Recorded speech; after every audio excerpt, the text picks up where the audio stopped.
Well, I am so excited to be here and just to talk about things that I'm passionate about. Thank you, Elise, for inviting me. It's very exciting for me. So these questions are absolutely perfect. This goes into everything that I want to be talking about. So if you could, throughout this presentation, think on those questions and kind of relate them to what I'm saying and see how it all connects. So to introduce myself a little bit, for anyone who doesn't know me, my name is SJ, and I was born and raised in Arizona, but I currently live in the state of Georgia. I'm a blogger. I blog about lifestyle, fashion, travel, and I am a YouTuber, and most definitely I am a dream-following enthusiast. I chose the name Becoming Bohemian for my blog. So Bohemian, yes, is a fashion, and I am a huge lover of bohemian fashion. But I wanted to kind of take this concept and dig a little deeper and think, what is bohemian? And I wanted to turn it into a lifestyle more than just a fashion statement. And so I started to think about bohemian and kind of a modern day boho chick and what that means, you know. And so I started to really think about it, and I decided, to me, this means someone who wants to live life to the fullest, someone who takes every adventure that comes their way, who is eager to learn new things, to accomplish everything that they want, whether it's dreams, goals, things that their hearts desire. And I think just discovering yourself and learning to be self-reliant, just everything plays into this becoming a well-rounded person and feeling fulfilled with your life. This is what I chose to believe bohemian means. And so I carefully chose the name of my blog to be Becoming Bohemian. I mentioned I am a dream-following enthusiast. So for anyone who knows me, I get really excited and even giddy when I talk about dreams with people. I do. And I don't know, I get excited when I start talking to people, and any kind of meaningful, deep conversation I have, it usually ends up talking about dreams and following your passions. And so I think I realized what the reason for this. One, I like to get them to say it out loud, because I think there's a power in saying what you want to accomplish out loud, because it's kind of telling your brain, that is something I want to do. And two, I like to kind of offer any advice or help with maybe ideas to help them accomplish this. You know, I don't have a way to help everyone accomplish their dreams. I don't have all the answers, but I like to think I have a couple ideas up my sleeve to help people. And then the third thing is I like to be a support for people. You know, not everyone has someone who can support their dreams, who's there to encourage them. And so I like to be that person, because everyone deserves that. And so whether it's a small dream or a big dream, I love talking about it with people. And so on that note, I'm going to pass out a note card to you. And this has everything to do with these questions. And I'm just going to kind of rehash this in my own words, just so you can kind of get a better feel of what I want you to write down. So if you were not held back by fear, by age, by money, by time, by insecurities, what dreams would you want to accomplish? So I want you to take a second, think about it, write down one or write down several. Everyone, once you're done, just go ahead and look up at me so that I know you're done. Hold on to those cards, and we're going to come back to those, so keep it fresh in your brain. The more I started thinking about why do I get so excited talking about people's dreams, I started to realize that it's not what the dream is, but it's the idea of accomplishing this dream that gets me so excited, because I know I personally get really excited when I feel like I'm accomplishing something that I've always wanted to do, and I like helping other people feel that way as well, because I know how exciting that can be. And so the more I started to think about this word dream, I was just pondering it, and I started to realize it almost had a negative connotation to me, this word dream. And I was like, why is that? I'm like, a dream, does that imply that it's only in my head? Does that imply that it's wishful thinking, or that it's always going to stay a dream, it's never going to actually come to fruition? And I was like, no, not at all. That's not what this means. And so that is the day I decided to start referring to my dreams as plans and goals. So whether or not you actually switched out the word dream, or at least when you tell yourself dream in your head, you think plans and goals. I'm going to accomplish these things. Because I think too long people have referred to dreams as something that they kind of wish would happen, but they don't actually ever do something about. And I want to change that today. So I started to really research how to be successful, how to make dreams turn into reality, how to accomplish things out of life. And I was researching books and articles, and I was led to find the book The Secret. So maybe you've heard of this book. It's also a documentary on Netflix, which is wonderful. So The Secret is written by Rhonda Byrne, and watching this documentary, it really just hit home. It was amazing, so inspiring, and their concept is using the law of attraction. So the law of attraction, for anyone who doesn't really have an understanding what this is, it's every feeling and thought that you're putting out is being attracted back to you. So whether you're putting negative feelings out into the world or you're putting positive feelings, you're going to attract those back, which is very powerful. Elise, she talks about your inner critic and your mind trying to avoid those negative things that your inner critic says. But if our minds can take those negative things, we can also switch it around and use it for positive things, because that's how powerful our minds are. So there's a story from the documentary you probably recall, and I hope I get the details right, but there's a man named Jack Canfield, and he is a co-writer of Chicken Soup for the Soul. So most of you probably heard that book. Before he wrote that book, he wanted something. He wanted $1 million that year. So he had that as a goal in his head. So what he did, he put a fake $1 million bill taped to his ceiling above his bed. So every morning he'd look at it, every night he'd look at it before he'd go to sleep. And that was his goal that year. He wanted to make $1 million. So if you think about this, if, for example, say he had a 9-to-5 job, maybe he made, $20 an hour. How was he going to achieve that if he wasn't doing anything outside of his normal routine? So because he put that on his ceiling, it reminded him, I've got to do something extra to achieve this goal. So later that year, I don't know exactly the time frame, but he co-wrote Chicken Soup for the Soul. He made over $1 million that year. So I was like, there's got to be something to this whole visual representation of your goals and dreams. Like, there's got to be a name for this. And there is, and that would be called a vision board or a dream board. So raise your hand if you have heard of a vision board. Wonderful. Now, raise your hand if you currently have a vision board. You do. That's fantastic. Wonderful. So for anyone who doesn't know, a vision board, like I said, is a visual representation and reminder of your goals and your dreams and your desires. To make a vision board, in my opinion, I've had some successful things and some not successful things, so I can't tell you how to make a vision board, but I can tell you all the things that I've learned through my experiences, and you can choose to do them that way or to do them another way. So first, while making a vision board, I find it very important to take the time to think and really dig down deep and figure out what your dreams and goals are. So if you look down at your paper that we just made, you are already one step closer to making your vision board. So these questions, everything, I think that starting at a young age, we sweep our dreams and our goals under the rug because we realize we don't have time for this anymore. Whether it's our family, jobs, obligations, whatever it is, we kind of tend to put our dreams and goals on the back burner, and we tend to forget about them. And pretty soon, we don't even remember what they are. I think a lot of us, maybe know what our dreams and goals are, but there's definitely people out there who, when you ask them, and I have experienced this, take away all the fears and all the, influencing things that keep you from doing your dreams and goals. What would you do with your time? And they're like, actually, I have no idea. And I'm just like, you're telling me you don't think about your dreams and your goals. This is all I think about. It is. And so the first step is acknowledging, what are my dreams and my goals? You've really got to dig down deep sometimes, and make several of them. It doesn't have to just be one. It can be several. And so that is the first step, is dig down deep, figure out what your dreams and your goals are.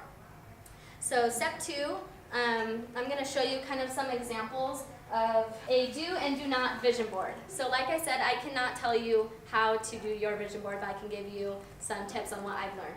So this is my do not vision board, and for obvious reasons, it's really dull and boring, and that wasn't intentional. But mainly, I didn't want to spend a lot of time into putting the do not board together, because it's not important. So what is it about these words? Take a look here for a second. Do you notice anything particularly strange or boring about these words? Just so general. Yes. Yeah, they're not specific. Exactly. So my point with this is to have, when you have specific goals, you have specific results. Without that, how are you going to ever know if you accomplished a goal if you don't know specifically what it entails? Yeah. So let's take the word happiness, for example. So I can bet that your form of happiness is different than yours, and yours, and yours. And everyone has their own way of feeling happy, whether it's a choice in the morning or whether it's a specific thing that brings happiness into your life. And so if I'm looking at this board and a lot of things make me happy, well, how am I supposed to achieve that if I don't know specifically what it's talking about? And so just a little switch, an example for happiness, let's say I'm pondering, okay, what makes me happy? And a lot of things make me happy, but I think the top of the list, let's say, it was my family. So, okay, spending time with my family makes me happy. Yeah, I don't spend enough time with my family. I really need to make more time to do that. So I could take out the word happiness, or I could leave it. I could put a picture of my family. I could put a picture of a clock next to it that is reminding me, spend time with your family. That's going to bring you happiness. So this is the kind of specific thing you need to be thinking about when you're making your vision board. And you know, all of these really, I mean, get a raise. How much? How much of a raise do you want? How are you going to do it? Great body. What about it? You want a six-pack? You want, you know, thighs to have that line, definition line? Like, what is it that you want? Do you just want to? Do you want to lose weight, or do you want to eat healthy? What is it? Yeah. And happy marriage. You know, make goals. Talk to your spouse. Make goals. How are you going to make it happy? So that is my little do not example of a vision board. And you know, there's other things to it also. I mean, if I've seen some vision boards that are very cluttered and very messy, and I just wouldn't be able to focus on what it was if it was messy. You know, so there's a lot of things contributing to making it beneficial or not. That's just one of the main ones I wanted to point out. So this is a replica of my vision board. My vision board is in Georgia, and this is a simpler version of my vision board, just to give you a little idea. So a lot of these might not mean anything to you, and that's fine because it's my vision board, not yours. But I wanted to point out this in the middle. So recently, I was pondering my heart's desires and thinking about what do I want, you know, adding more to my vision board. And I realized I think I really want to learn how to make dresses. I think I really want to be a seamstress. And, you know, I don't know how to sew. Like, last time I sewed something, I was probably 11. My mom probably helped me. So I realized, gosh, I really would love to make wedding dresses. And this is a very new goal, like very new that I've decided that I want to do this. I don't know how I'm going to do it, but I know that I'm going to do it. And so I put this on my vision board, right? And so this is kind of like the mannequin representing, you know, fitting the dresses. And this is kind of how you draw out your design when you make dresses. And so I know that I want to do that. And so on that note, I wanted to share a little story. This happened recently, and it's very simple. You know, it's not like the $1 million story, but in my own way, it's just perfect, and it's what I needed to do the next step. So recently, Kent, my husband, he calls me up and he says, "Hey, there's a store going out of business in Peachtree City. There's probably going to be a lot of sales. Do you want to go check it out?" Shopping? Yeah, I'll check it out. You know, I could do that. So obviously, you know, when your husband tells you to go shopping, you go shopping. At least for me. And so I was, you know, a little bit excited. I was like, yeah, I can do that. So I go to check it out, and he meets me there. And we're looking through, and I'm not really seeing much of anything. It's kind of all picked over. I'm like, gosh, what a bummer. You know, this one opportunity, everything's like 95% on sale. And there's nothing left, of course, because it's all picked over. And so I was like, man, next time, if there's a next time. So then my husband asks a worker, he said, "What are you going to do with all those mannequins?" Because, you know, they are like closing down, like it's going to be done any day now. And there's a big pile of mannequins. And he's like, "What are you going to do with those mannequins?"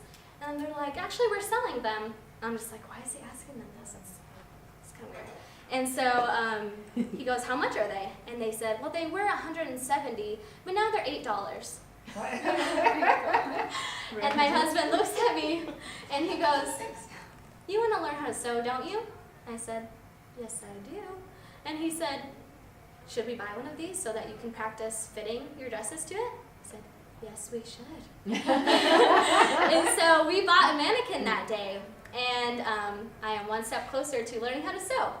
So, I mean, if you think closely, what is happening here? So I have this on my vision board. I have that I want to sew. My husband's seen it. I'm in tune with this dream, this passion of mine. Now I'm going to kind of replay this situation as if that was not on my vision board, or that I didn't have a vision board at all even. So, babe, let's go shopping. Okay, so we're shopping. I'm looking, I'm not seeing anything. Bummer. Okay, let's go home. So, because I was in tune with what I wanted, and so was my husband, luckily, I took an opportunity that was in front of me, and that opportunity was there whether I was prepared or not. So every single day, there are opportunities presenting themselves, knocking on our door, and if we're not in tune with what we want that day, we might completely miss it. And I don't know about you, but I want to take every opportunity that's presenting itself, because you never know when you're going to get that opportunity again. And I think that's just so important. So I think it's just a beautiful thing that, so my light bulb's turned on. So I'm thinking sewing, this, I want to learn how to make dresses, and my husband knows it, and so I've got a mannequin now. And if I wasn't in tune with that, I might have not come up with a mannequin. And so, yes, that's just one simple step, but I'm one step closer today than I was yesterday. And I think that's just a beautiful thing, and that is what vision boards are about. Like I said, you don't want to let those opportunities go by, and so why not let your spouse know, or people in your house, let them see it, They might be the ones to help you accomplish it, like he was, and so you just never know. You definitely don't want to be ashamed of your dreams, because that's putting negative, using the law of attraction, putting negative feelings out. Like, why not let the whole world know what your dreams are? You might be embarrassed because I don't know if I can do it, but if you're telling yourself I'm doing this, it is going to happen. So one, figure out what our dreams are. Two, make it specific for your vision board. So three, I wanted to talk about where to put it and what to do with it. So a couple examples that have worked for me. I have put it in my bathroom, so while I'm getting ready in the morning, I can turn around and glance at it. We all spend who knows how long in the restroom trying to get ready in the morning. And so why not just turn around, glance at it, look at every single thing, figure out what you're going to do about it. Another place you could put it is your closet. While you're getting dressed in the morning, take a look at your vision board. And one I thought of just recently actually was you could take a picture of it on your phone, put it as your screensaver. Every time you open your phone, glance at your goals and dreams. And I think I'm going to do that after this. I just wanted to also point out that it's very important to recognize and acknowledge that we may be held back by our dreams because we are thinking, I'm not going to make that my dream because I don't know how I'm going to make it happen. So it's important to recognize that I'm putting this on my vision board. I don't know right now how it's going to happen, but I'm recognizing that it can happen. And so you're putting all your faith into that. You're putting your positive feelings, using the law of attraction, recognizing I don't know how, but I know it can. And you will be amazed how these things manifest themselves to you. It is amazing when you actually witness it happen.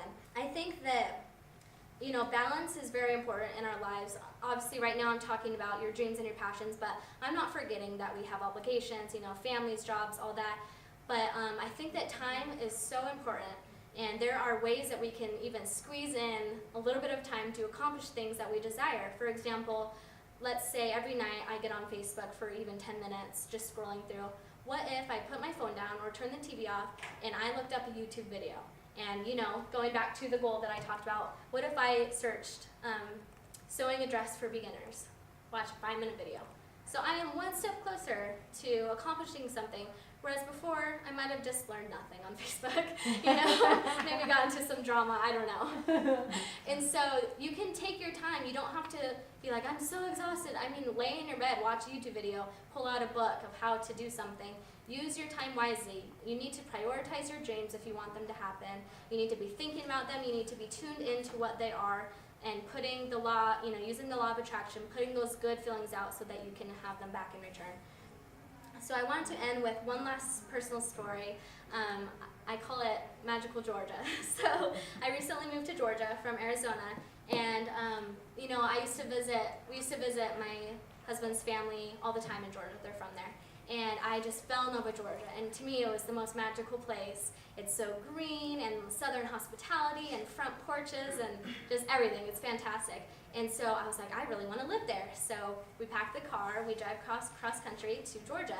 So while we're driving there, I have a lot of time to think. And I started to really kind of develop some fears and some second thoughts, and I was like, what if it was only magical when I visited, but what if I moved there and it's not the same? What if I moved there and it's, the grass is always greener on the other side, but what if I moved there and I'm like, oh, it's not as exciting as I imagined it would be? And so I stopped myself right there. I was like, I'm not going any further. So what I did at that point, I made a list, and I call it my Magical Georgia list. And what I did for that list is I wrote down every single thing that in my head I imagined and even fantasized that Georgia would be.